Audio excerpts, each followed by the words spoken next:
Bom, gente, bom dia para todos. Que Jesus nos abençoe. Hoje, dia 12 de agosto do ano de 2017, é com muita alegria que estamos de volta para realizarmos o estudo do Apocalipse, à luz da doutrina espírita. Hoje, o estudo de número 75. Nosso tema, Provas de Fogo. Nós estamos trabalhando com o livro Apocalipse de João a partir do capítulo 3. E hoje nós vamos dar continuidade, já na terceira semana, ao estudo da 7ª carta, que é a última carta endereçada pelo Cristo à igreja de Laodiceia. Então, eu vou convidá-los para nos acompanhar com a leitura portanto, da obra, a partir do versículo 14. Vamos lá. E ao anjo da igreja que está em Laodiceia escreve: Isto diz o Amém, a testemunha fiel e verdadeira, o princípio da criação de Deus. Eu sei as tuas obras, que nem és frio, nem quente. Oxalá foras frio ou quente. Assim, porque és morno e não és frio nem quente, vomitar-te-ei da minha boca. Como dizes, rico sou e estou enriquecido, e de nada tenho falta? E não sabes que és um desgraçado e miserável, e pobre, cego e nu? Aconselho-te que de mim compres ouro provado no fogo, para que te enriqueças, e vestidos brancos, para que te vistas e não apareça a vergonha da tua nudez, e que unjas os teus olhos com o colírio, para que vejas. Para que vejas. Na última semana, versículo 17. Como dizes, rico sou, e estou enriquecido e de nada tenho falta. E não sabes que és um desgraçado e miserável, e pobre, e cego, e nu. Nós comentamos na última semana que esta carta, ela é uma carta muito especial. Primeiro que abordando a questão dela ser a última, a 7ª carta.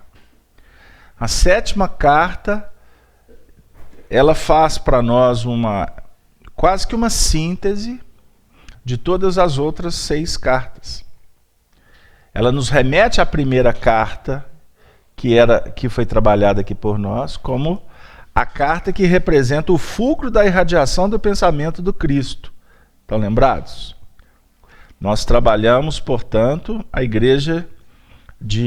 a primeira carta, a igreja de Éfeso. Esta Laodiceia fala para nós de fraternidade, como aquele movimento que, vamos dizer assim, que é o ápice, que é a busca do ângulo superior das noções da espiritualidade. Ou seja, nós temos os movimentos da filosofia, da vida, da ciência que nos concede a oportunidade de operar, e o terceiro ângulo é o ângulo da religiosidade. E a religiosidade tem como base a fraternidade. A convivência fraterna, a relação entre os indivíduos, a comunidade, o lar, o colégio apostólico, a dinâmica do trabalho. Fraternidade é o objetivo, vamos dizer assim, muito especial na ordem evolucional. Então, a 7ª carta também fala para nós do número 7. o número 7 representa a evolução em bases transcendentes. O número 7 é um número muito sugestivo para nós em termos do aprendizado íntimo, mas o número 7 também é um número profético. É um número que ele está muito vinculado aos cálculos das profecias. Lembrando que tudo que acontece no universo está sobre a jurisdição de Deus. E as leis se expressam em bases matemáticas. A matemática tem tudo na vida. Então nós podemos rapidamente falar do número 7. Lembrando, por exemplo, dos 7 dias da semana, a semana profética. Então nós temos 4 semanas no mês, que são semanas proféticas. Eu não vou fazer estudo dessa questão hoje. Isso vem muito aí para frente. Mas nós podemos lembrar que alguns autores defendem que a primeira semana do mês é a semana da criação. A base da vida está na criação. Então Deus criou o mundo em 6 dias e descansou no 7º, não foi? Isso é para a gente conversar lá no futuro. A segunda semana é a semana adâmica. Tem todo o processo da expulsão de Adão do paraíso, a chegada da raça adâmica no contexto planetário. A terceira semana é a semana abrâmica, para alguns estudiosos. É a semana de Abrão. É todo um processo de desenvolvimento da raça hebraica, que simboliza a edificação, a base social, a interação entre os povos na dinâmica da evolução. Abraão, Isaac e Jacó. E aí vem toda a história inclusive envolvendo o Egito, o Êxodo, né? A busca da Canaã prometida. Tudo tem a ver com o nosso psiquismo, tudo tem a ver com o desenvolvimento da evolução dos povos. E a 7ª semana, ou seja, a quarta semana, a quarta e última semana, não é isso? Essa semana é a semana profética. É a semana profética. É a semana que nos sugestiona os cálculos para a gente entender o passado, presente e futuro. Então, só para dar uma pimentada, nós fizemos uma continha aqui com o Júlio, né, Júlio? Uma continha muito interessante que nos remonta a essa questão dessa última semana, que se divide em 2 partes. Tem a metade da semana, tem toda uma história que a gente vai estudar aí. Os dias da semana, cada dia da semana representa 1000 anos no calendário do Senhor.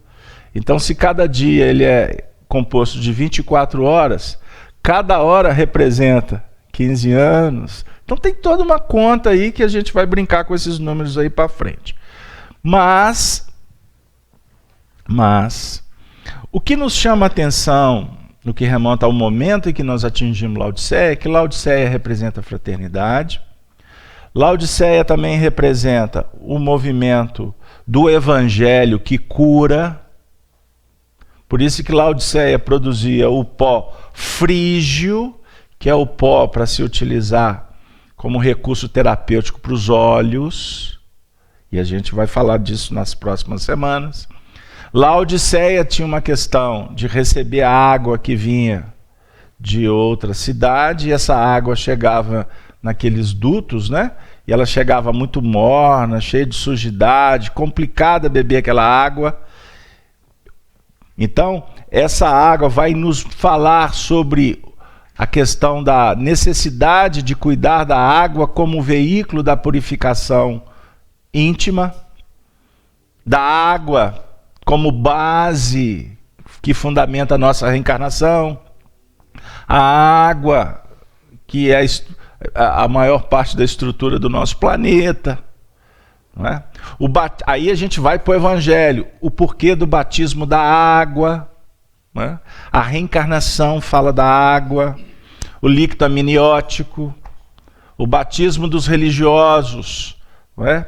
E agora para nós, João Batista, há 2000 anos depois, fazendo nos auxiliando nas reflexões quanto ao batismo da mente, renovação mental, porque a mente é a base de tudo.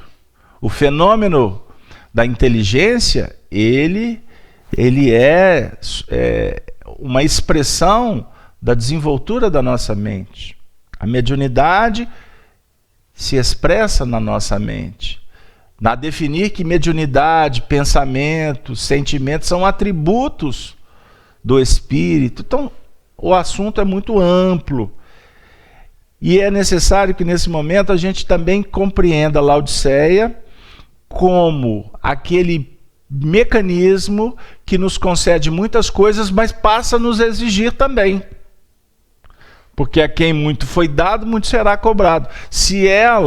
Sendo ela, Laodiceia, a última igreja que o Cristo manda uma carta, em tese, Laodiceia era a igreja que estava mais preparada.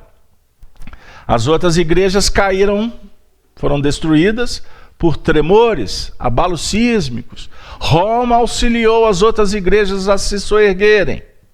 Laodiceia era uma cidade pródiga, por conta da lã preta, né? Por conta desse pó. Então, ela tinha muitos recursos.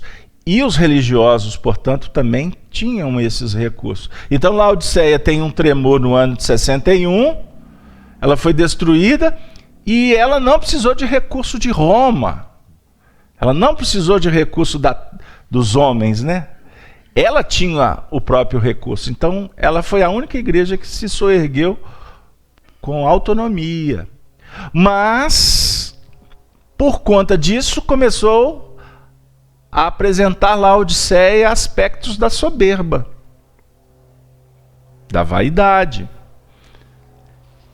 Então, é interessante a gente refletir nessas questões, porque não basta você acessar o conteúdo, ter o conhecimento, se você não se atenta ao que o conhecimento propõe. Laodiceia é fraternidade. Eu posso estar diante de um movimento de fraternidade, mas posso não me envolver com ele. Eu posso vir à casa espírita, participo aqui do fenômeno da fraternidade, que está todo mundo buscando, ninguém é melhor do que ninguém, não é? Nós estamos estudando, aí a gente vai participar de atividades, o passe, a evangelização, a palestra, a visita, o atendimento espiritual da casa espírita. Mas eu posso ficar na periferia, eu posso participar apenas como mais um. Hoje é dia da passe. Mas vou lá, vou dar passe. Vou estender a mão, vou curar os outros.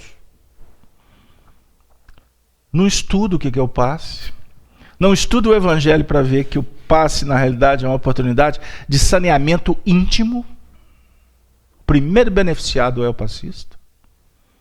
E ele não está curando ninguém, porque os recursos vêm do alto. Ele está oferecendo um pouquinho. Mas se não tiver ele e a necessidade existir, olha, a espiritualidade atua do mesmo jeito. Certo? Quer dizer, eu estou dizendo que não adianta a gente só perambular, só frequentar. Seremos mais um, seremos indivíduos que vão estar fazendo o que a gente recebe como coisa santa, a gente joga para dentro da gente, atirando para cães e porcos. Fazendo uma associação com a passagem do Evangelho, quando Jesus alerta: não dê coisas santas aos cães e nem pérolas aos porcos. Não é? A gente participa da reunião mediúnica aqui. Imagina, toda segunda-feira nós temos aqui a nossa tarefa. Aí os espíritos são atendidos. Termina a reunião, vamos embora para casa. Aí eu vou conversar de coisa que não tem nada a ver, volto para o dia a dia. Aquilo que aconteceu na segunda-feira foi para a lixeira da minha intimidade. A reunião mediúnica, que é a nossa, por coincidência, é na segunda-feira, ela deveria, para quem tem olhos de ver, ser um manancial para a semana inteira. O que eu aprendi com aquela entidade sofredora? Por que fui eu que atendi a entidade sofredora? Que merecimento que eu tenho? Que moral que eu tenho para dar alguma dica para alguém? Entenderam? Opa, por que eu atendi? Não é que você vai sair daqui preocupado, não, mas você tem que sair daqui atento. Por que você recebeu aquela lição? Então, se eu não entender esse mecanismo da simplicidade, que é a base para que eu promova a minha evolução o tempo todo, eu começo a sofisticar. E sofisticando, eu vou me tornando, eu vou ficando apenas vestindo capa e não estarei vivenciando a essência. Então o Evangelho, o Apocalipse, no nosso estudo aqui, ele tem dois movimentos. O movimento, como eu sempre ressalto, da importância de trabalharmos a nossa intimidade, porque Apocalipse é revelação, tirar o véu. Precisamos de entender quem que nós somos, de onde nós viemos, para onde que a gente vai. A luz da doutrina espírita. E o outro momento do Apocalipse é a parte profética, eu vou repetir. Porque nós precisamos de estudar o que está acontecendo lá fora. E quando eu falo lá fora, é o mundo no qual estamos mergulhados. Planeta Terra. E para mim entender, por exemplo, o que está acontecendo na política, na administração, na parte social do planeta, eu posso ficar na periferia, mas eu posso aprofundar. Então, para mim entender o que está acontecendo aqui, o porquê que o Livro dos Espíritos foi publicado em 1857? Aquela data foi por acaso? Quando foi edificado os muros de Jerusalém? Eu vou brincar com o Júlio agora. Os muros de Jerusalém, eles começaram a ser edificados em 445 a.C. e foram finalizados em 443 a.C. Então observe bem, Jerusalém, fundada, antes de construir o templo, Jerusalém mandou construir um muro. Não foi isso que você chamou a atenção? Isso. Continue o raciocínio. Porque Jerusalém tinha sido dominada e o rei Artaxerxes, então, ele publicou duas ordens, uma para a edificação, uma para o direcionamento dos trabalhos do templo em 457 a.C., e 12 anos depois, uma outra ordem para a reedificação da cidade de Jerusalém. Então eles iniciaram a construção primeiro dos muros, que é o sistema de contenção, de proteção. As guerras, balizas, em 445 a.C. E em 443, 2 anos depois, os números são simbólicos. Nós temos 12 anos de intervalo entre as duas ordens de Artaxerxes, 457 a 445, são 12 anos. Tá, resuma... 443, os muros foram edificados em 2 anos. Tá. 2 da dualidade, certo? Então, nós trazendo para a nossa intimidade, qual que é o sistema de proteção de entrada e de saída das portas da nossa intimidade? Porque nós estamos estudando aqui também à frente, nós veremos comprar ouro provado no fogo. Tá. Então, a porta da nossa intimidade que se abre, razão e sentimento, certo? Então, essa edificação dos muros aponta a edificação do sistema de defesa. Então, Daniel tem toda uma profecia complexa, no capítulo 8, em que ele teve uma visão de uma assolação e de uma desolação, que duraria 2.300 tardes e manhãs. 2.300 tardes e manhãs. 300 redonda, né? Exatamente, 2.300 tardes e manhãs. Ok. Certo? Que são 2.300 dias. Ok. Cada dia, ano. Pode fechar aqui também. 2.300 anos. Certo. Então, quando fazemos a conta aí, menos 443 que é o ano em que os muros foram finalizados, Sei. mais 2.300, nós temos 1857. 2.300. Peraí, vamos fazer a conta. 2.300 menos 443? Exato. 1857. Confere, gente. 57, que segundo é quando o santuário, segundo a profecia de Daniel, quando o santuário seria restaurado. O que aconteceu em 1857, em Paris? As contas fecham. Vamos continuar. Bom, então a gente só trouxe essa informação porque a gente afirmou que as datas, os grandes acontecimentos da humanidade, eles possuem uma programação dentro de um escalonamento que estabelece uma ordem divina. Então Daniel traz uma equação que é a chave para se entender a história. Quando ele fala do tempo, tempos e metade de um tempo. Se me permite só ler o versículo 14? Vai. Daniel 8,14. E ele me disse, até 2.300 tardes e manhãs, e o santuário será purificado. E o santuário será purificado. Aí vocês perguntam assim, mas ele está se referindo à igreja? Porque em 1857 chegou o Livro dos Espíritos. Que santuário é esse? Então nós temos as associações com a igreja, nós temos a associação, a igreja representando a parte mística da humanidade, porque o catolicismo reinou por muito tempo, não é? Ainda é a maior religião do planeta, concordam? Mas nós não estamos aqui fazendo um estudo sobre o que está acontecendo no catolicismo. Mas o catolicismo representa, repetindo, a igreja mística. E existe uma outra igreja, não é? Que é a igreja pagã. Observem bem como que é o estudo da Bíblia, das Escrituras. O que é a igreja mística e o que é a igreja pagã? Na história, a igreja mística é aquela voltada para Deus. A igreja pagã é a igreja que se desvia da divindade. Só que aqui, a igreja pagã é o materialismo. A besta apocalíptica é o materialismo, que é o desvio dos princípios divinos. Então nós podemos falar que a besta apocalíptica é o materialismo.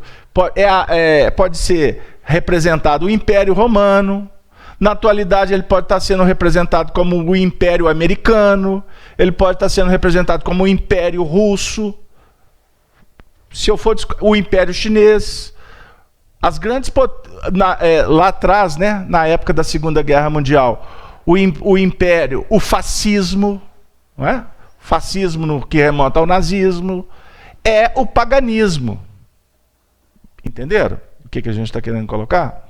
Então, na realidade, a purificação do templo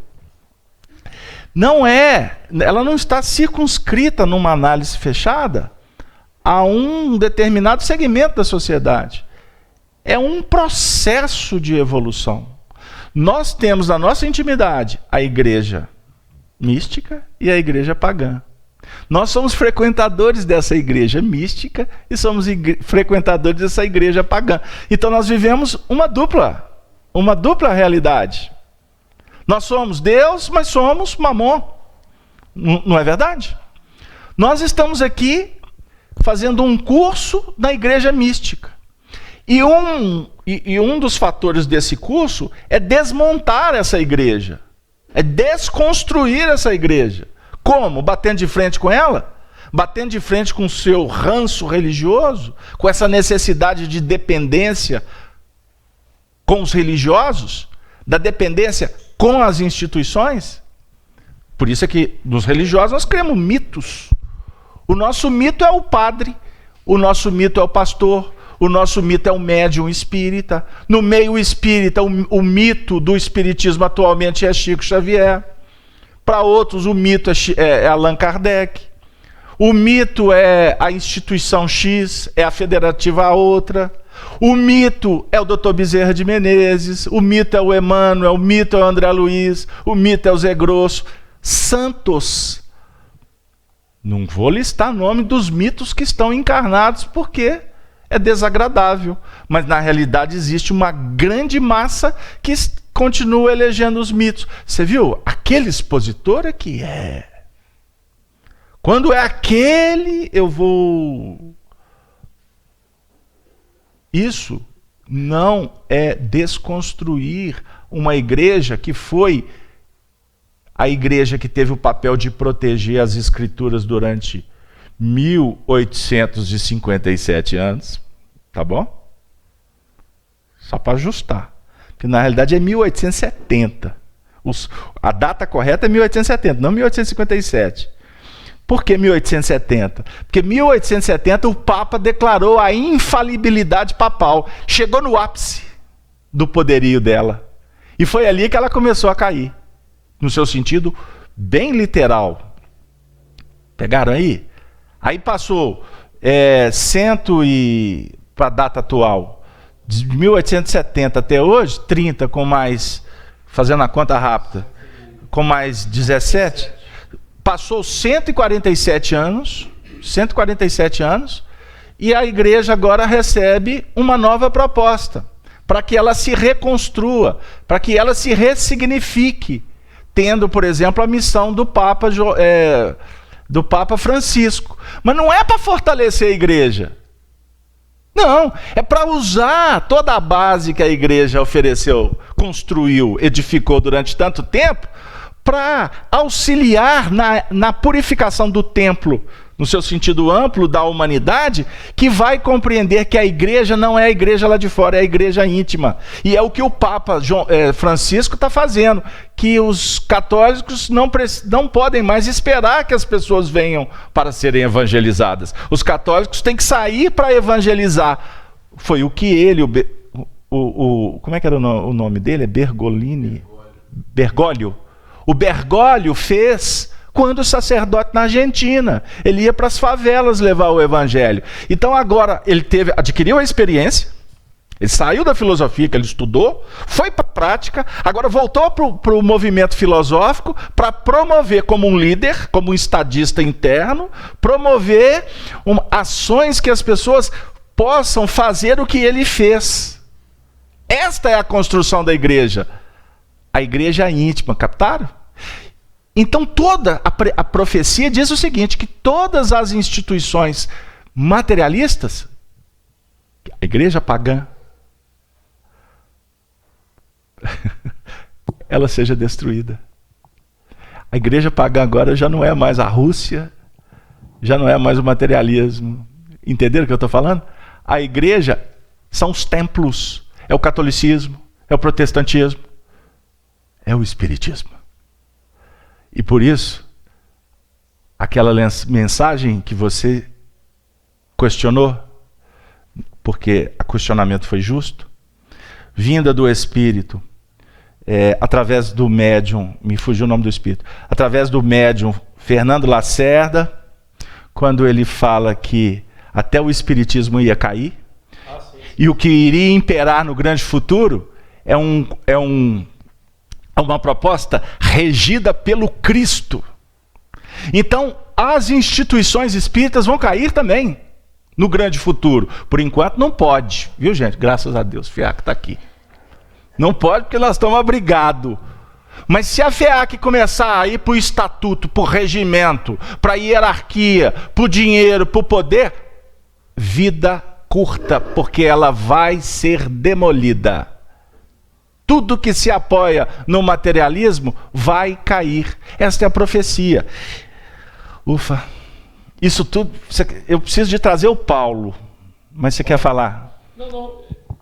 É só te completando o que você está dizendo aí, que você está falando da lei de adoração natural dos seres. Quando você fala igreja pagã, igreja cristã, é o sistema de adoração natural. Porque... se eu entronizo o dinheiro como Deus, eu tenho o materialismo. Emmanuel trata disso Caminho, Verdade e Vida, capítulo 126. Muito bem. Ele fala da adoração natural, que é a comunhão, né?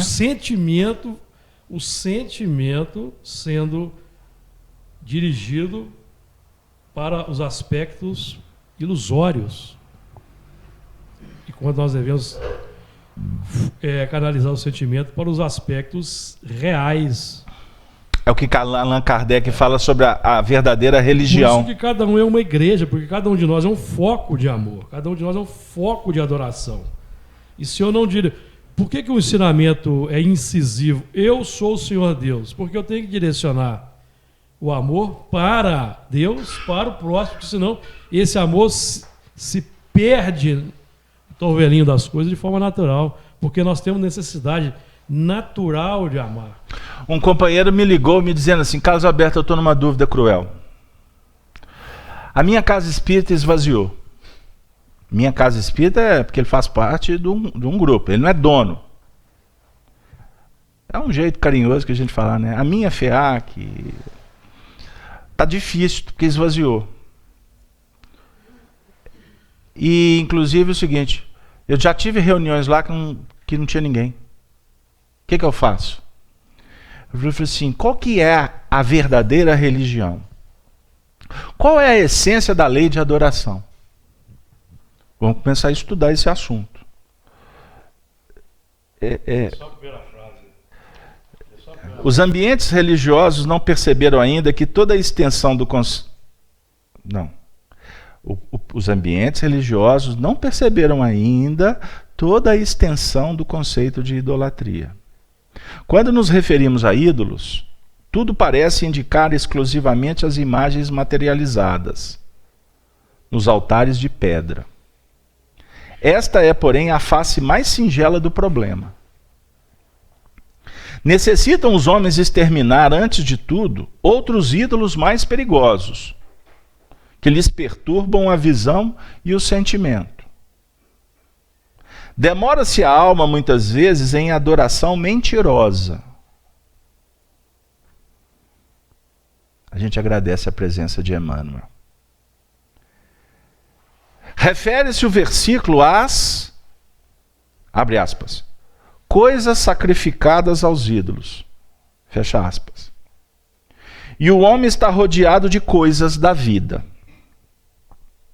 Movimentam-se as criaturas, movimentando-as, a criatura enriquece o patrimônio evolutivo. É necessário, no entanto, diferenciar que se encontram consagradas a Deus das sacrificadas aos ídolos. A ambição de alcançar os valores espirituais, de acordo com Jesus, chama-se virtude. O propósito de atingir vantagens transitórias no campo carnal, no plano da inquietação injusta, chama-se insensatez. O que é mais importante?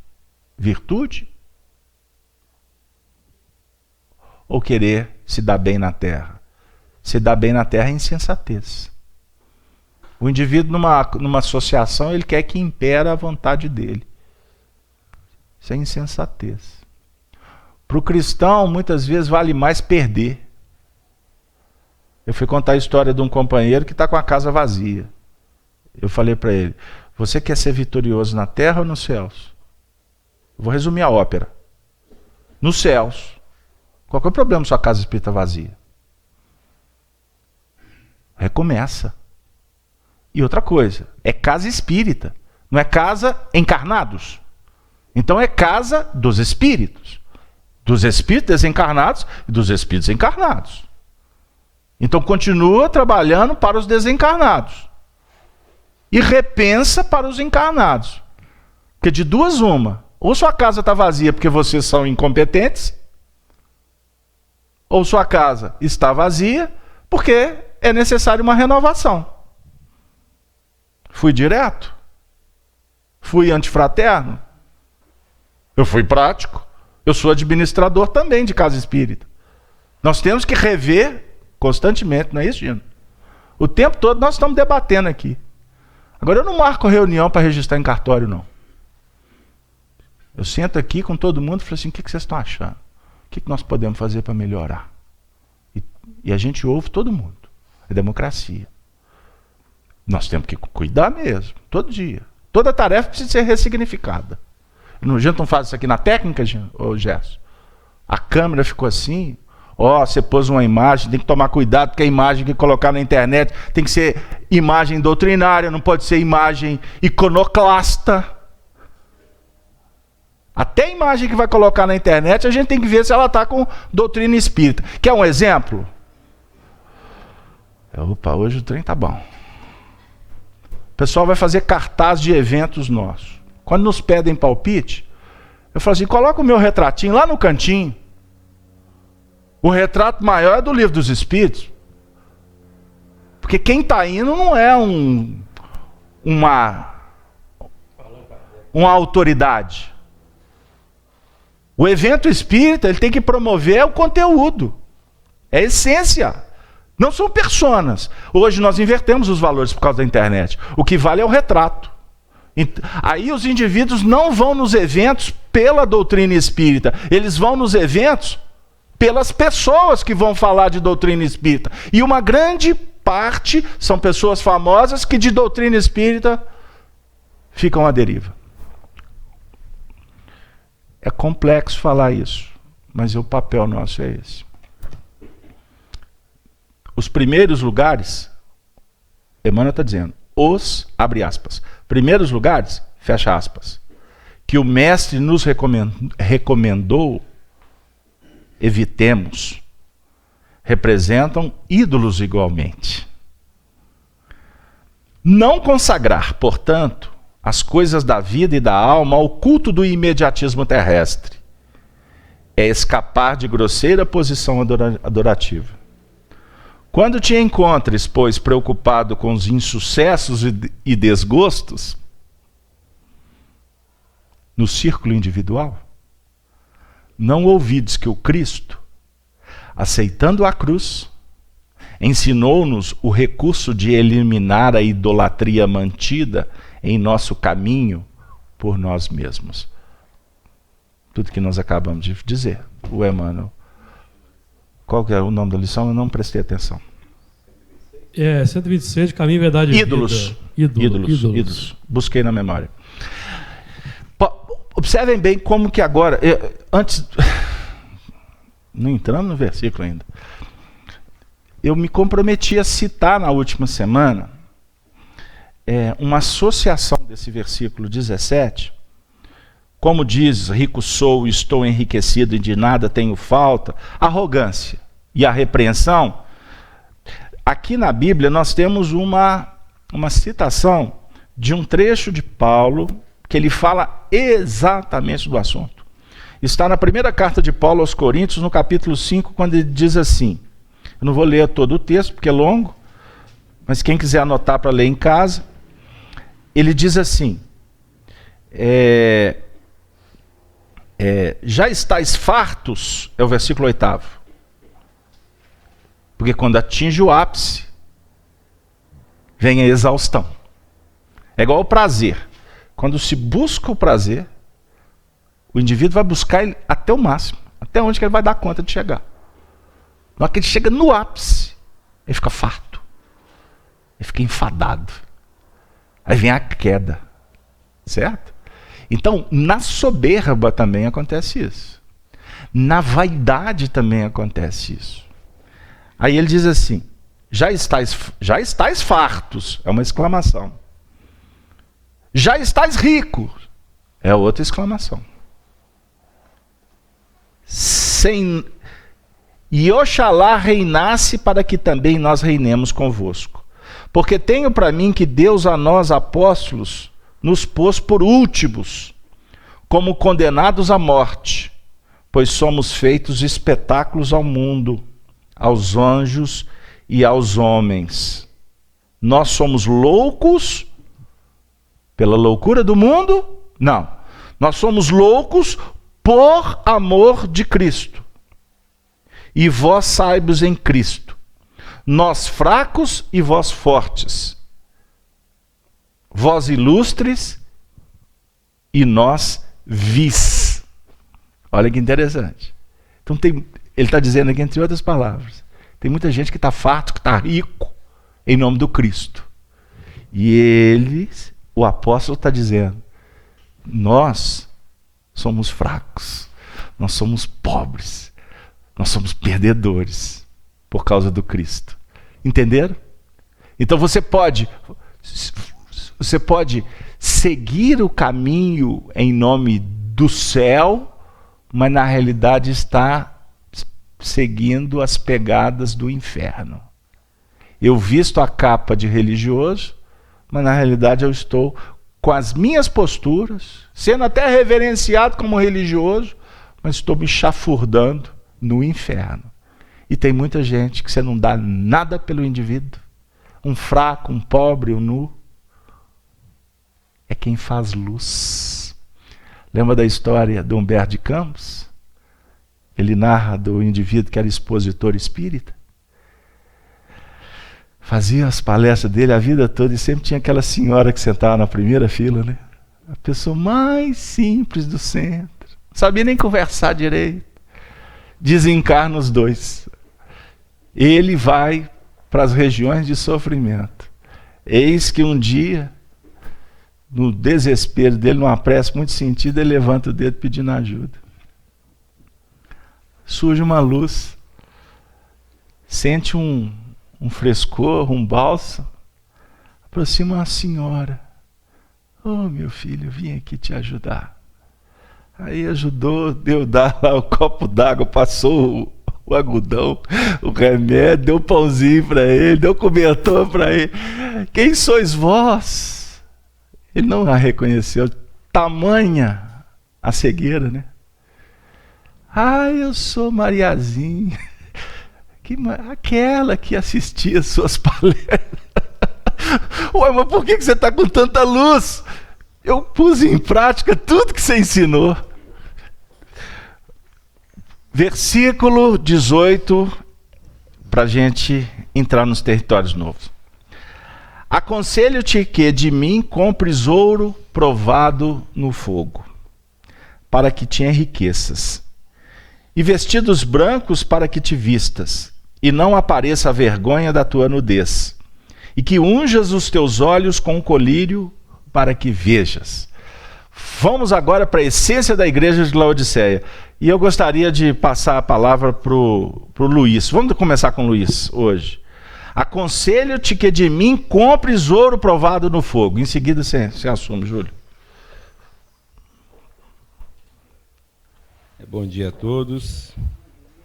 Se eu consigo trazer alguma contribuição.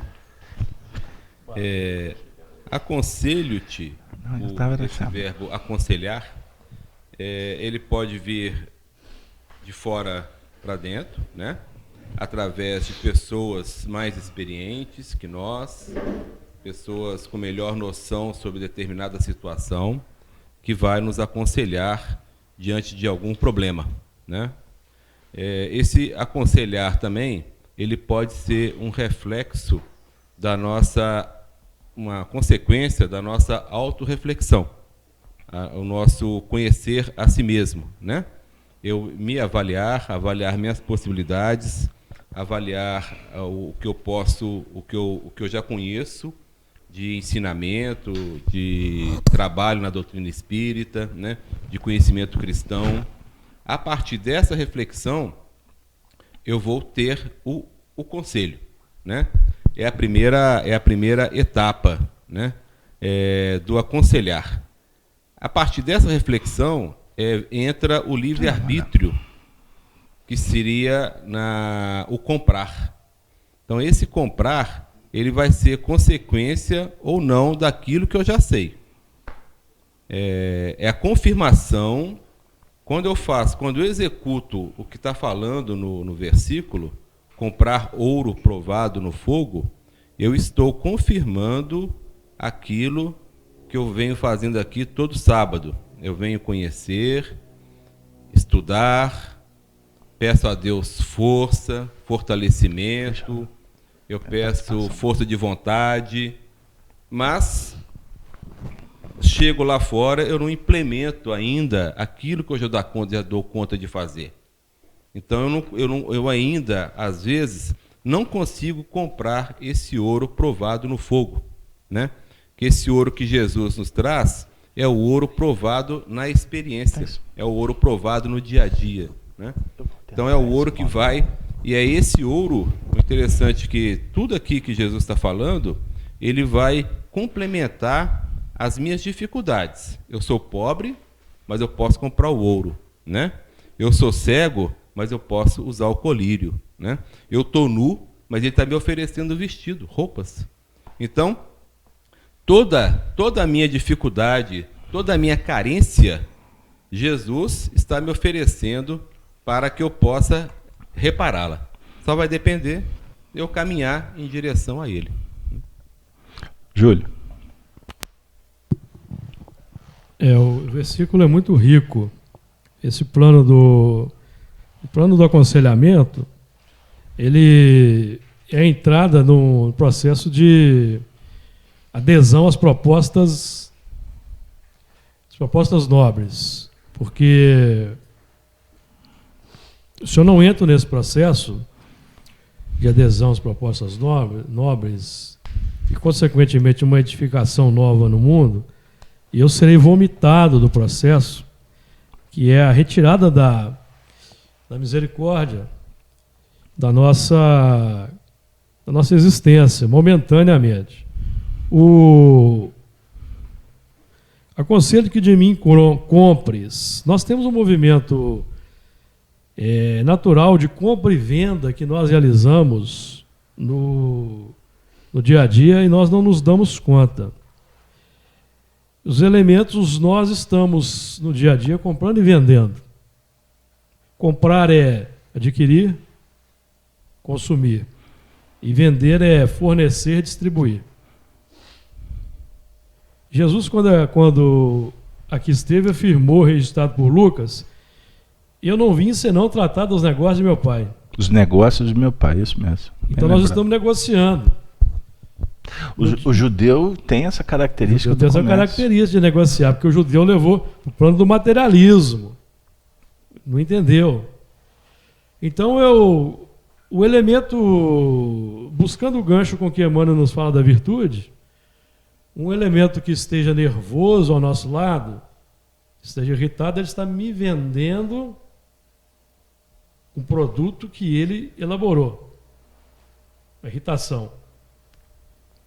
Mas eu posso comprar a oportunidade de exercitar a paciência, de exercitar a calma.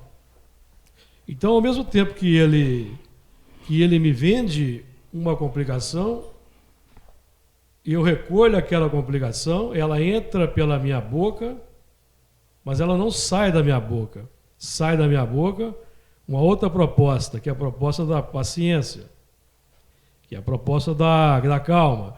Então, assim, as trocas vão sendo edificadas, sendo realizadas. Nós compramos e vendemos pelos processos naturais da razão e do sentimento. A porta que se abre, a porta que se fecha. O ouro provado no fogo... Só um pouquinho. Diga lá, pode dizer. Essa questão do comprar aí, você me chamou a atenção para um fato. Pode ir. Só um pouquinho. Depois eu volto aqui. Depois você vai para o fogo. Literalmente. Eu vi uma parábola, uma história contada na mídia, eu achei muito interessante. O indivíduo falando sobre venda. Vender é muito fácil. Vender é muito fácil. Aí a pessoa falou assim: não, eu acho muito difícil vender. Eu não tenho o timbre de o viés, a habilidade. Não tem esse dom, não. Não, é muito fácil. Quer que eu te prove? Quero. Presta atenção. Eu fui pegar uma caneta. Eu vou vender a caneta para aquela dona que está passando ali. Quer ver? Aí foi lá. Conversou um pouquinho lá. Passou um pouquinho. A dona abriu a bolsa. Ele deu a caneta. Uai, mas você é bom mesmo. Não, muito fácil vender. Como é que você fez? Simples. Eu peguei a caneta e falei assim: minha senhora, eu estou precisando de vender essa caneta eu estou muito necessitado né, do valor e tal. Aí ela me perguntou quanto custa a caneta. Eu falei assim, 10 centavos. Ela rapidamente pegou os 10 centavos, me deu. Uma caneta dessa deve custar uns 5 reais. Então vender é muito fácil. O negócio não é vender. A questão é você saber apresentar o que você está vendendo e valorizá-la. Isso é de uma sabedoria extraordinária. Porque tem, muitas vezes, em nome da venda, você coloca qualquer preço. E você não valoriza aquele produto que você está oferecendo. E isso encaixa exatamente no que o Júlio colocou, achei muito apropriado, porque no momento em que nos relacionamos, nós estamos no mercado. Nós estamos oferecendo e estamos comprando, não é verdade? O que a pessoa fala, o que a pessoa faz, na realidade a gente compra se a gente quiser. E nem sempre, ou na maioria das vezes, a gente não mensura. A gente não valoriza. Ou a gente não seleciona de uma forma adequada. E muitas vezes a gente coloca na sacola e leva embora. Quer um exemplo? Certa feita um indivíduo virou para mim e me fez uma fofoca. Não é fofoca, ele fez uma maledicência. É fofoca. Ele contou uma história referente a uma pessoa que a gente conhece. E eu escutei, fiquei perplexo, porque muito diferente do que a gente conhece em termos de conduta. E aquilo eu guardei sem valorizar. Eu arquivei aquela informação e achei assim tão inapropriada. Ela ficou guardada e a vida seguiu. Passou uns 5 anos, eu sentei para conversar circunstancialmente com essa pessoa que foi difamada. Eu só descobri que foi difamada porque eu sentei com ela.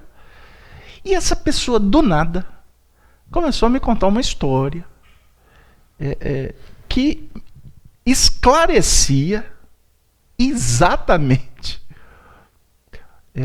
esse fato narrado pela pessoa, não é?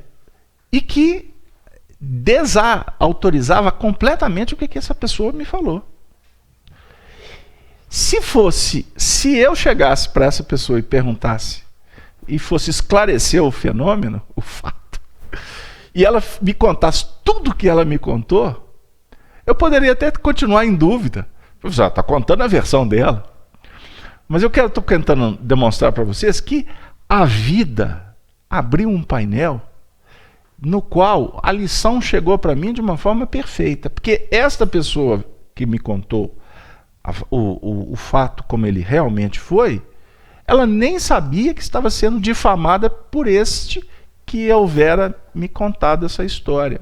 Ficou claro a minha explicação?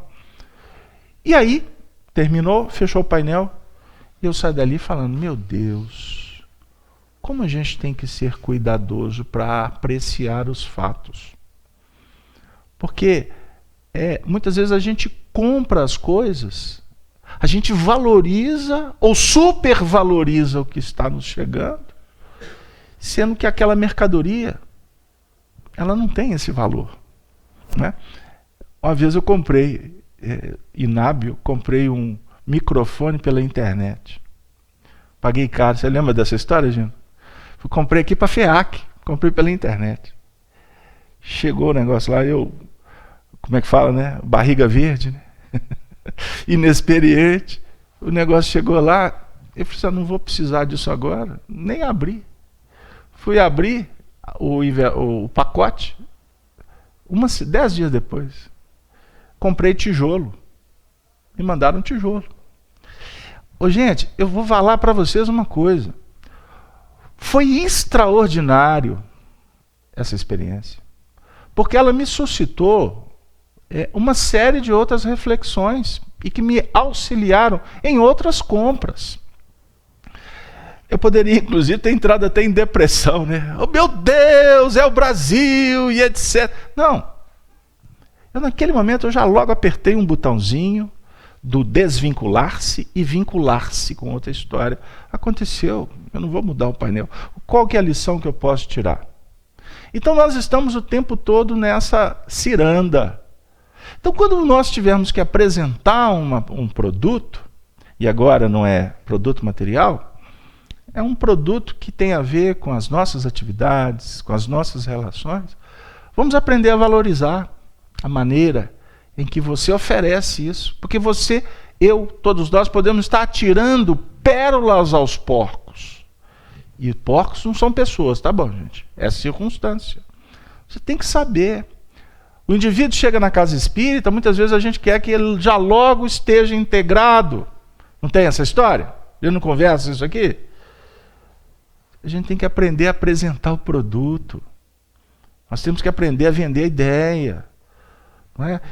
Eu não saio pela sociedade para falar de reencarnação. Eu estou no grupo familiar, vou falar de espiritismo. Não. Se ninguém me perguntar, e se me perguntar, tem a hora certa de falar. Tem as pessoas devidas para você conversar. Não é? Porque senão a gente muda todo o contexto.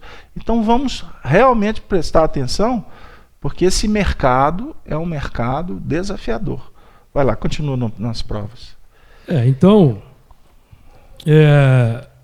nós vamos lembrar, por exemplo, inclusive do movimento da viúva, no tempo, no gasofilácio, que ela depositou 2 moedas. As 2 moedas que nós depositamos, que nós empregamos nas nossas compras, chamam-se razão e sentimento.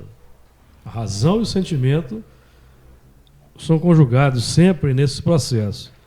Então, quando Jesus aconselha que de mim compres ouro provado no fogo. Então, nós temos que nos lembrar que o ouro é uma preciosidade, simbolizando aqui exatamente virtudes, qualidades nobres. E o ouro brilha.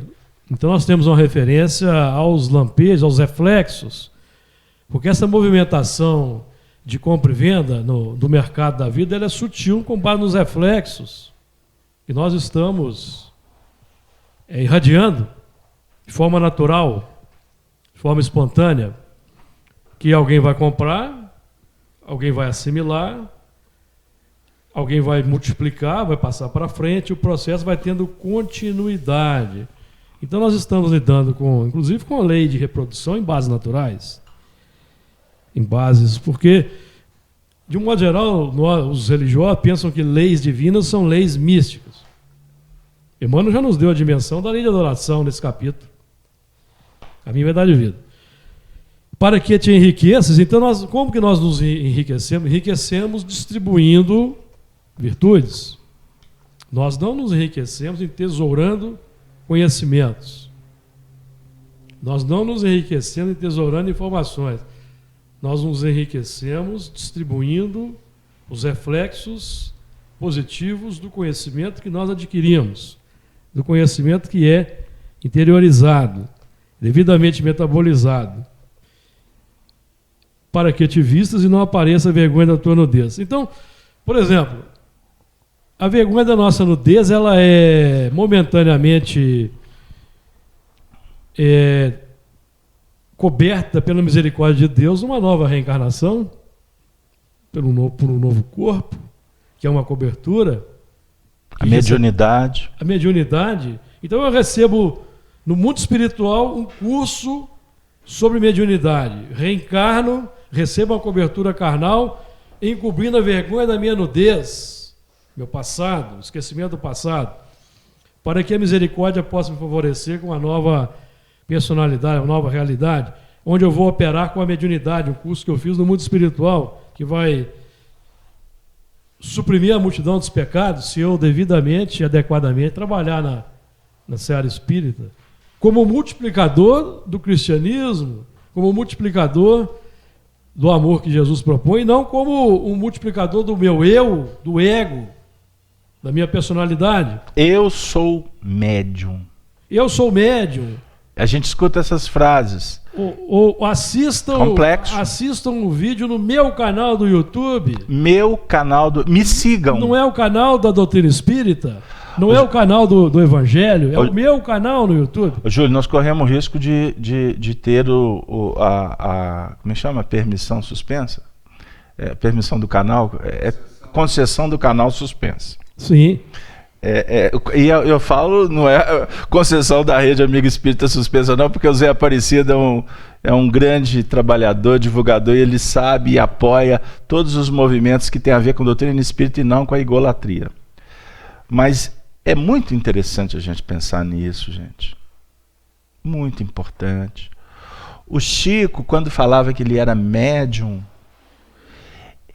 Arnaldo Rocha conta histórias de bastidores que nos deixam assim sensibilizados. O Arnaldo, certa feita, me disse assim: olha, eu realmente me entreguei ao trabalho espírita pela lógica, pela fundamentação doutrinária, porque eu estudei muito, mas o que mais me tocou foi a humildade do Chico. Era impressionante. Do jeito que o Chico falava. Naldinho, a mediunidade é um dom maravilhoso. Mas a gente tem que ter um cuidado, não é, Naldinho? O tempo todo era isso do Chico. O Chico se relacionava com o mundo espiritual de uma forma assim, muito intensa. Então, quantas vezes ele narrou dúvidas que ele tinha? Eu tenho registros que serão publicados em breve, do Chico falando assim: fulana, esse sonho, eu tenho para mim que esse sonho tem muito de verdade, mas nós precisamos de orar a Deus para ter essa confirmação, não é? Não é? O Chico sempre usava isso. Há pouco tempo eu vi um comentário de uma comunicação do Chico através do Wagner Gomes da Paixão, que ele conversa com o Arnaldo numa reunião mediúnica, e em muitos momentos o Chico pergunta assim: não é, meu nego? Não é? Aí o indivíduo criticou, né? Porque tem crítica de plantão para todo jeito. Mas o Chico, um espírito tão evoluído, não é. Olha, o Chico era mineiro. Mineiro conversa assim mesmo, a gente toma 11 até hoje. Onde que eu vou, para onde que eu vou? Não tem umas histórias assim? De onde que eu vim? Onde que eu tô?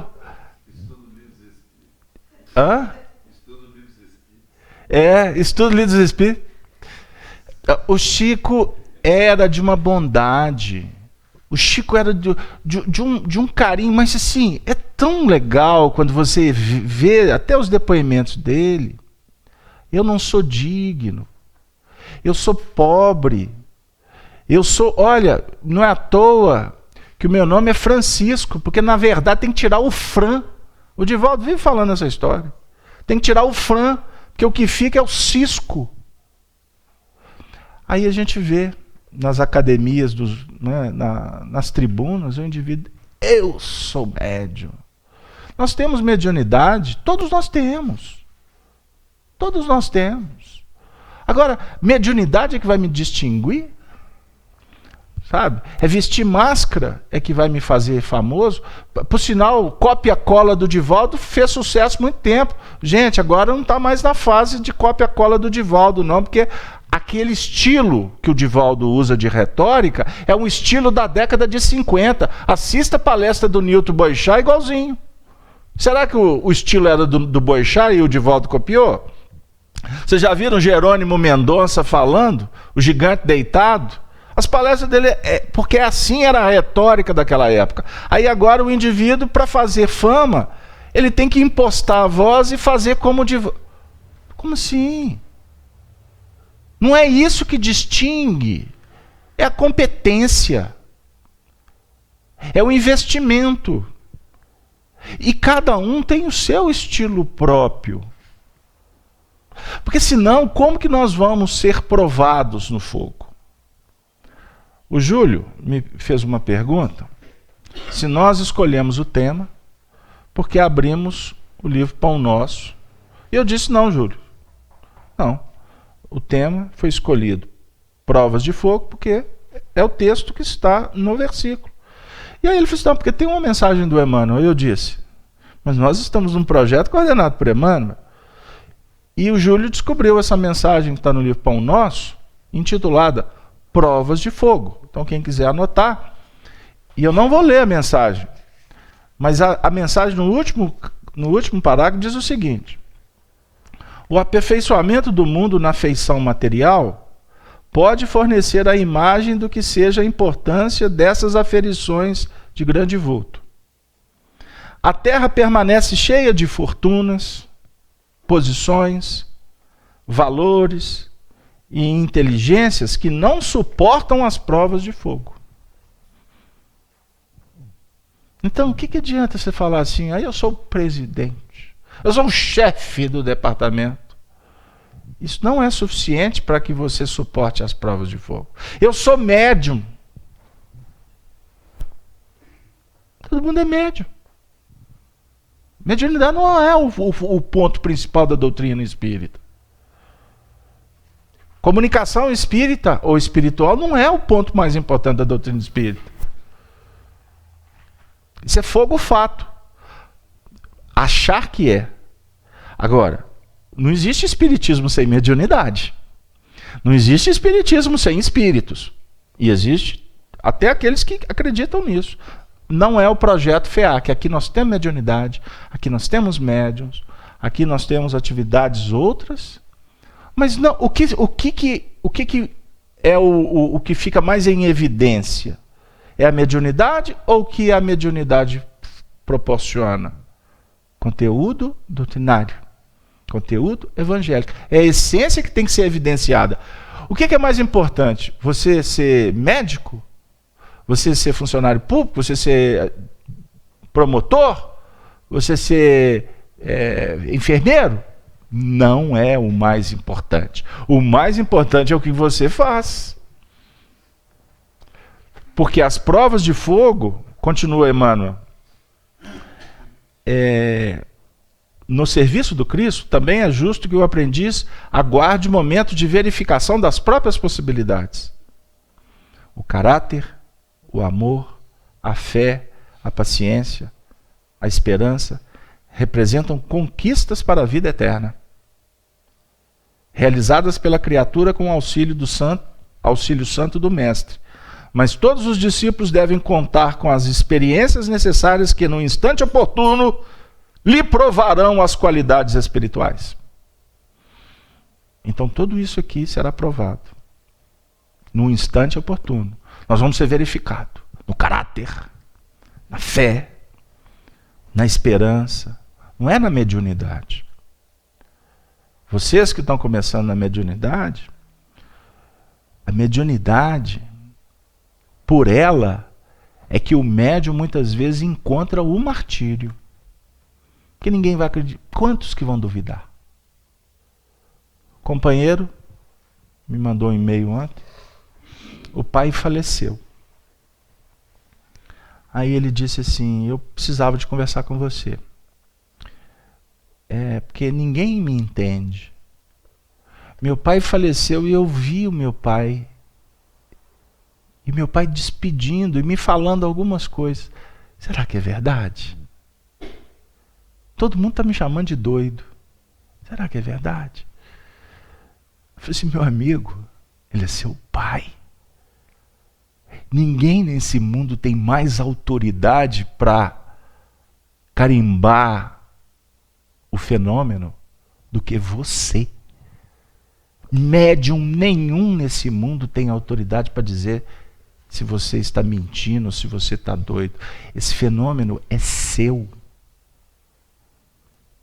Graças a Deus. Tirei um peso dele só por isso. Porque o médium, ele tem a possibilidade de, muitas vezes, ver até o futuro. Ver o passado. De vez em quando isso acontece, não é toda hora não. Eu estava olhando para um de vocês aqui, de repente, do nada eu vi um painel do passado. Vi direitinho, até com um paramento, até com a vestimenta. Vi o local. Opa! Qual que é o meu papel? Jesus abençoe. Está aqui, nesta reunião, cuidando deste painel. Por que está estudando o Apocalipse aqui agora? É porque esse painel que eu estou vendo do passado está vindo à baila. E é esse o desafio do Espírito. É isso que ele tem que ser provado. Não é quando ele esteve em outro lugar, numa outra situação. É nesse painel. Pegaram aí? Vamos lá, que eu queria... Ô Gino, passa para o Gino aí para nós. Gino, nesse momento da reunião, o que te chama a atenção? Fala bem pertinho aí para nós. Chama a atenção quando a gente está falando de compra, né, de ouro e falando de prova, porque tem o ouro verdadeiro e tem o ouro falso, né? A pirita. E para você saber o ouro verdadeiro do falso, você tem que pôr no fogo. A pirita exala um gás tóxico e o ouro não. Então tem tudo a ver prova de fogo com ouro, né? Com verdade, né? Com superação, com prova dos 9, né? Tem o ouro 18 quilates. A pirita é ouro, chamado ouro de tolo. Ouro de tolo. Ouro de tolo. E tem a qualidade do ouro, né? A aparência é tão brilhante quanto, mas não é ouro. O ouro, além dessa prova de fogo, o ouro ele é mais flexível, a pirita é mais rígida. Entendi. O ouro, por isso que as pessoas mordem o ouro. O ouro deixa uma pequenininha marca, ele é minimamente flexível. A pirita, não. Mas a aparência, às vezes, é até mais bonita do que o ouro. Tem a ver com o Evangelho? Aqui que a gente está falando aqui? Mas aí o Giliard escreveu uma música, né? Aparências, nada mais. Quer falar, Luiz, do ouro? Das provas? Eu queria falar, assim, não especificamente do ouro, mas do comércio em si. Vamos lá. Você falou aí que a pessoa te falou que de vender é muito fácil, né? E a gente percebe no exemplo mais pertinho. Que ele usou. Mais perto. Ele tinha uma caneta. Ele tinha uma caneta que varia aparentemente R$5, vendeu por 10 centavos. Ô Luiz. Ora, gente. Você me perdoa. Passa pro Gino de novo. Ô Gino, é porque o seu microfone estava desligado. Eu que desliguei. Foi você? Ah, então tá. Então desculpa. Eu achei que o povo em casa não ouviu. Continua. Então, assim, qual que é o ensinamento que esse vendedor descobriu? Ué, gente, eu vou vender. Eu vou vender porque eu vou atingir o orgulho, a vaidade do comprador. Se eu atingir isso, fica muito fácil. Se ele entender que ele está me passando a perna, ele vai comprar na hora. Não tem essa. Então, a compra material, o comércio material, ele vai muito pelo aquilo que nós somos. E aquilo que nós estamos tentando deixar de ser, né? Muito o bem. Comércio material, eu vou para o comércio, eu vou desfazer dos meus bens para conquistar coisas, né? Com Jesus, não. Eu vou comprar dele para me enriquecer. Muito bem. Ou seja, no comércio, eu tenho e vou perder. Com Jesus, eu não tenho e vou ganhar. É um comércio fantástico. Só que eu ainda não entendi, eu não percebi o lucro que eu estou tendo com Jesus. Aí você nos colocou ali na feira de Jacari, você colocou a gente ali na feira hippie aqui em Belo Horizonte, em várias feiras, né? Porque a gente muitas vezes quer... O brasileiro, né? A gente brasileiro, respeitando os brasileiros que não fazem isso. Mas a grande maioria dos brasileiros, você vai para o comércio para se dar bem, né? Enfim, o indivíduo está vendendo, você quer negociar. Não, quanto que custa? 10. Aí o indivíduo já parte do princípio que ele está colocando o preço de 10, porque na realidade vale 5 e de repente ele vai negociar, quem sabe, por 8. Você vai aí fora do país, não tem isso, né, Gino? Quanto que custa? É tanto. Acabou. Não se discute. Óbvio que negociação existe em outros, né? Mas o querer depreciar a mercadoria do outro, ou o outro querer supervalorizar.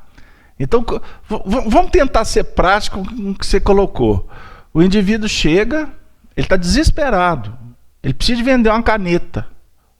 A caneta custa R$5. 5, tá bom? É 10. Sei lá. Não tem como caneta. Custa R$5. Aí eu disse, ô moço, eu tô apertado, eu preciso vender essa caneta. Me dá R$2. Aí o indivíduo falou assim, a oportunidade, tá bom, tá barato. Com Jesus seria isso? Ou com Jesus seria assim, quanto que vale a caneta? Vale 5. Eu estou precisando da caneta? Estou. Tomo 5. Quanto que custa a caneta? 5. Você está vendendo por 2. Olha, eu não estou precisando da caneta. Mas eu vou comprar a caneta porque eu quero te ajudar. Tomo 5. Isso é com Jesus. Ou é com Moisés? Né? Então é para a gente pensar. Né? É porque aqui eu estou falando com Jesus...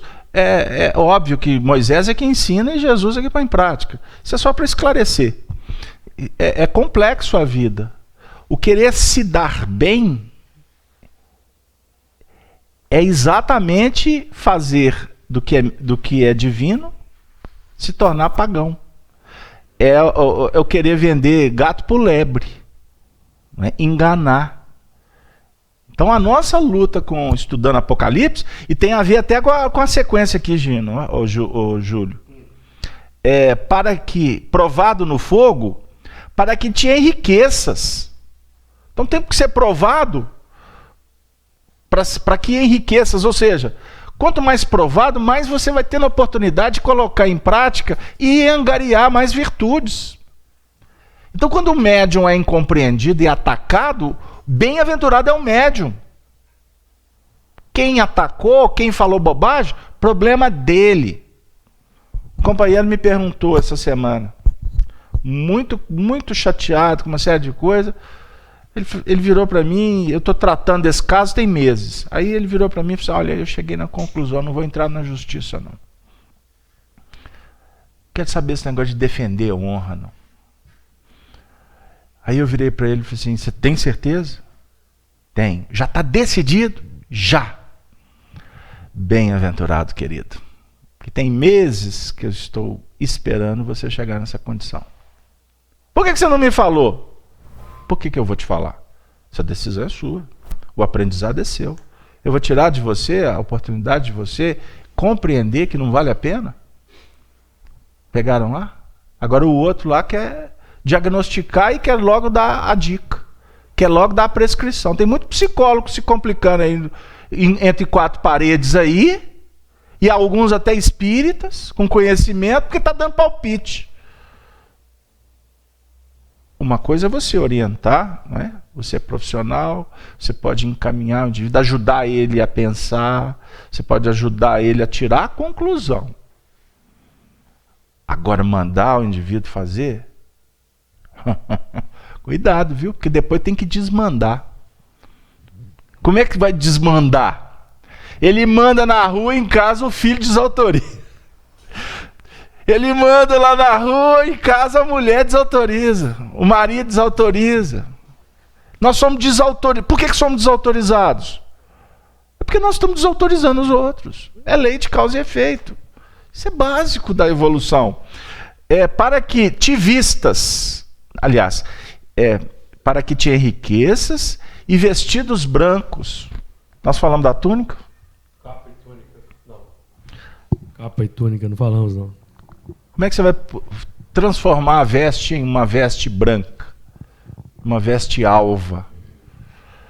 A parábola das bodas, Jesus define que é necessário que a gente possa usar a vestimenta adequada. A do Evangelho é a que purifica.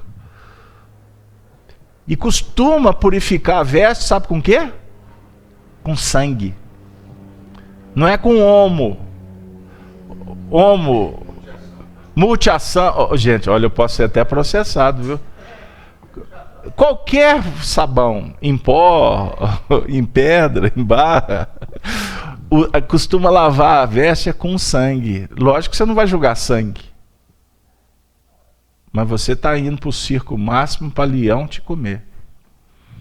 Você carregando cruz, porque esse sangue é que vai salpicar, o que vai purificar a nossa terra. Este é o vestido espiritual. E no caso, o perispírito, transformá-lo em expressões energéticas luminosas. E é assim que vai sobrepujar, que vai mudar o que nos envergonha. Estou tentando ser literal aqui para a gente concluir o versículo. A vergonha da nudez. Fala da nudez rapidinho para a gente encaminhar para o fim aqui. A nudez dos valores essenciais. A nudez dos valores que nos vão nortear a nossa existência de maneira adequada, nos livrando das complicações, nos livrando das causas de aflições, causas atuais de aflições, causas anteriores de aflições. Então nós temos essa temática no Evangelho segundo o Espiritismo.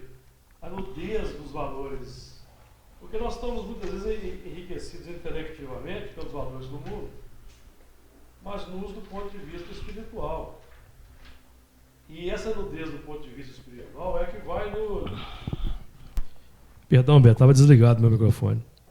Então nós estamos falando de uma nudez dos valores nobres, importantes para a existência, que norteiam a nossa existência segundo os princípios elevados, para que nós deixemos de gerar causas de aflições. E a nudez dos valores espirituais, ela se contrapõe ao enriquecimento intelectivo do mundo. O enriquecimento intelectivo do mundo, puro e simples, ele pode nos colocar numa situação difícil no mundo espiritual. Por exemplo, a negação da vida espiritual, a negação de Deus, a negação dos valores divinos, a idolatria ao materialismo, vão nos levar a grandes decepções e desilusões no mundo espiritual. Então, a nossa nudez vai se evidenciar no mundo espiritual. No exemplo que o Beto deu aqui do palestrante espírita, que chegou desnudo no mundo espiritual. E foi acolhido por uma senhora humilde que vivenciou tudo que ele praticava. Então, é o nosso caso. Nós não podemos deixar de tecer a nossa túnica. A nossa túnica é tecida com as virtudes, as qualidades nobres, que as virtudes vão se irradiar. É a luz branca, a luz que não está afeita a determinados ângulos, determinados aspectos exclusivos, mas ela é capaz de atingir a todos, atender a todos, de acordo com a luz que se irradia do Pai. E que Jesus demonstra para nós tanto de forma física, quanto na transfiguração, que ele demonstrou a luz para nós, quanto no plano didático, quando ele demonstra como a luz se expressa no plano das trocas, das compras, nos relacionamentos humanos. Como que essa luz se expressa, a luz efetiva, que vai cobrir a nossa vergonha, como que ela se irradia no plano prático do cotidiano. Muito obrigado. Luiz, as suas considerações finais. Estou falando de nudez, né? Eu tenho uma frase popular, né, que fala assim: foi pego com as calças na mão. Então, a nudez é uma divergência entre o que eu conheço e o que eu estou fazendo. É verdade. Né? Então, eu acho que esse ditado ele tem muito a ver com o que está sendo dito aqui. E a gente pode associar aí também a própria condição de Adão, né? Quando se viu nu. Não é? É quando tira o véu. Qual que é o princípio aqui do Apocalipse? Não é revelação? Revelar o que está inculto, escondido. Então, o objetivo do Apocalipse é tirar todas as máscaras. Não é nos colocar naquela condição de, olha, não é isso. O Apocalipse está dizendo, vamos estudar, vamos conhecer a nós mesmos, vamos tirar as máscaras e aprendendo a ser feliz com simplicidade. Por favor. Aí é uma nudez. Abre. É que você está falando é uma nudez legal, porque eu estou descobrindo a minha nudez antes que você a descubra. Que é mais importante. Pois é muito melhor eu me descobrir nu, que aí eu tenho condições de me vestir, do que o outro visualizar a minha nudez, que vai ser mais problemático para mim. Sim. E até, se você me permite, eu vou transcender. Vamos tirar uma proposta, vamos tirar o outro. Tirar o outro fora. É muito melhor, só estou aprimorando, com a sua permissão. É muito melhor que a gente se descubra do que a vida nos colocar numa condição imperiosa de ter que descobrir. E como é que a vida vai fazer isso? É o diagnóstico, é a doença, é a desencarnação, é a traição, é a perda, é a retirada da base social, econômica. Tudo isso pode acontecer conosco. Não pode? Ou tá? Ou está acontecendo? Aconteceu com a humanidade inteira. Vocês imaginam o seguinte, eu estava pensando hoje cedo aqui, a gente agora faz muitas contas de profecias, etc. Em 1915, 16 havia rumores de guerra. Em 1917, praticamente começou a Primeira Guerra Mundial, não foi? 14, né? Acabou em 18. Acabou em 18. Não foi? 100 anos atrás. Certinho? O que vocês andam vendo aí nos jornais? Não é? Coreia. Aí você fica assim, a Coreia falou, aí vem a América do Norte fala. Quer dizer, a América do Norte não. Observem bem, 2, 3, 4, 5 decidem o destino de milhões. Um indivíduo do poder público, toma uma decisão e traz insatisfação para a nação inteira. Arquiva um processo, favorece um outro, toma uma decisão arbitrária. Acontece isso? Você vê aí grupos. O que significa, por exemplo, 400, 500 pessoas que fazem parte do Congresso Nacional diante de quase 200 milhões de habitantes? Observem. Mas é democracia. Quem são esses indivíduos que estão tomando decisões? O que está acontecendo então? O mundo está nos chamando para que a gente possa se conhecer. A duras penas. Diante de muitas contradições. Muitas contradições. Por isso que quem não estiver com Jesus, neste momento, pode ter certeza que está sofrendo muito mais. Agora, quem está com Jesus, está sofrendo ou está passando por aflições, vamos dizer assim, mas sabem que o Mestre está conosco, que a espiritualidade nos sustenta. Eles estão nos dando oportunidades para que a gente possa repensar os nossos destinos. Afirmou o Dr. Bezerra de Menezes, através de Divaldo Franco, no dia 10 de agosto de 2017. Recebi isso em primeira mão ontem. não estáis a sós. Estão nesse mundo muito grave que nós nos sentimos algo desarvorados, que parece, que perdemos a motivação para viver, que nos sentimos vazios. Torna-se-nos indispensável procurar a palavra quente e amorosa do Rabi Galileu. Quando ele nos prometeu o Consolador, era para que as nossas lágrimas deixassem o sal da amargura e corressem pela comporta dos nossos olhos, traduzindo angústia e dor. O Evangelho veio ter conosco para ensinar-nos o hino da santa fraternidade. A humanidade necessita ver o Cristo descrucificado em nós, não através dos nossos padecimentos, mas por meio da nossa libertação. A dor tem um sentido sublime de nos despertar para a realidade daquilo em que estamos, não só na carne, mas também fora do invólucro carnal.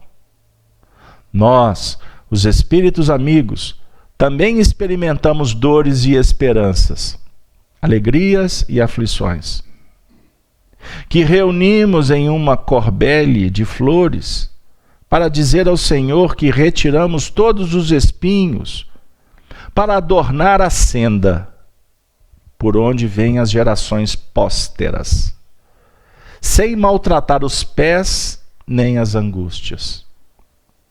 Necessitamos de compreender que, por mais larga seja a existência física, ela é muito breve, depois que passa. Então, reflexionar em torno do sentimento do amor, da tolerância, da ternura, é um dever impostergável. A ternura, que é um gesto dúlcido e humilde de envolver uma outra vida em esperança e paz, deve estar na aura dos nossos sentimentos, a fim de falarmos do irmão alegria e do amigo incomparável de todas as criaturas. Jesus, meus filhos, é o zênite e o nadir da nossa existência, na matéria e fora dela. Buscai-o, vivei-o e sede luz. Se não puderdes ser uma estrela, sede um pirilampo, para que haja claridade no caminho dos trôpegos e dos desesperados. Acompanha-vos, ouvimos-vos e procuramos interceder por vós, porque já estivemos nas estradas tortuosas que agora peregrinais e que nos ajudaram a subir a montanha da sublimação evangélica, para aspirarmos o supremo amor de Deus através do caminho que leva à verdade e à vida. Tende bom ânimo, e não permitais que o desespero se aloje nas vossas almas. O que não tiverdes agora, bom ânimo. O amanhã começa, nesse momento, e os céus brindar-vos-ão com a dádiva do reconforto, se souberdes entender o que o sofrimento vos quer dizer. Para tanto, amai com a ternura de mãe, com a gentileza de pai, com a alegria de irmão e com o devotamento de amigo, e o Senhor cantará aos ouvidos da vossa alma: bem-aventurado sede vós, que me ouvistes e chegastes até a mim. Muita paz, meus amigos. São os votos do Espírito Espírita, em nome dos nossos amigos do mais além. Bezerra de Menezes. Muito obrigado a todos por mais uma manhã acalorada. acalorada de muitos ensinamentos, de muita fraternidade. Muito obrigado, Denise. Hoje a Denise ficou mais quietinha, ela está gripadinha, né, Denise? Semana que vem você vai ter a concessão da palavra e nos trazer as participações do chat. Agradecemos a todos os nossos amigos da Rede Amigo Espírita, da Rádio Brasil Espírita de Maceió, os amigos da FIAC. Obrigado a todos vocês, a toda a técnica, a equipe que trabalhou. E nós vamos, esperançosos, nos reunir na próxima semana para estudarmos o finalzinho do versículo 18, porque temos que falar ainda do colírio, não é? Vamos falar associando ao capítulo 11 de Mateus, porque nós citamos no início, João Batista envia os discípulos e Jesus fala que os cegos veem, estão lembrados? Então nós vamos associar aqui a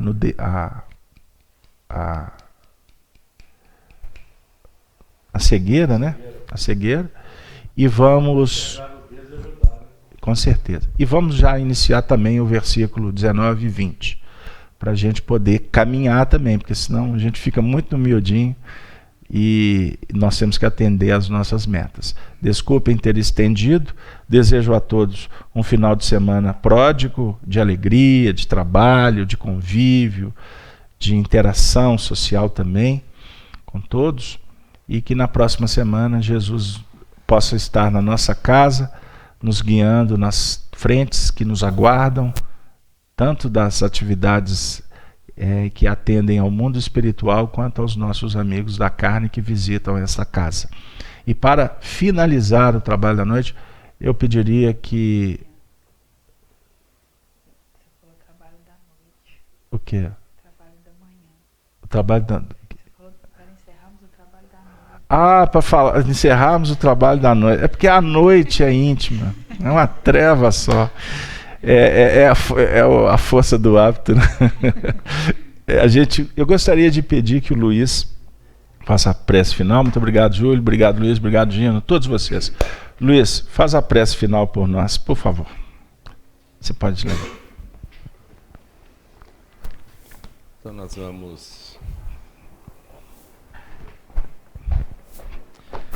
vamos agradecer profundamente a Deus pela oportunidade da vida, a Jesus, nosso amado Mestre, aos amigos da espiritualidade que aqui estiveram presentes, nos amparando, sem o qual, sem a sustentação, esse trabalho não seria possível.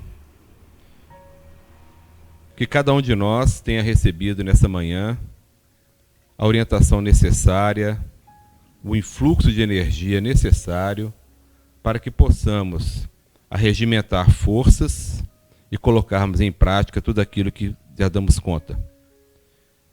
Que as palavras de hoje possam ter nos enriquecido, não só o intelecto, mas muito mais os nossos corações. E que sejamos capazes de, ao sairmos dessa casa, refletir no nosso dia a dia, nas nossas ações com os amigos, com os irmãos, tudo aquilo que já somos capazes de fazer. Sendo assim, Senhor Jesus, agradecemos mais uma vez pelo trabalho da manhã e, encarecidamente, pedimos que as suas luzes de bênção, de paz, de harmonia, nos acompanhem e nos oriente nas nossas decisões. Que assim seja. Assim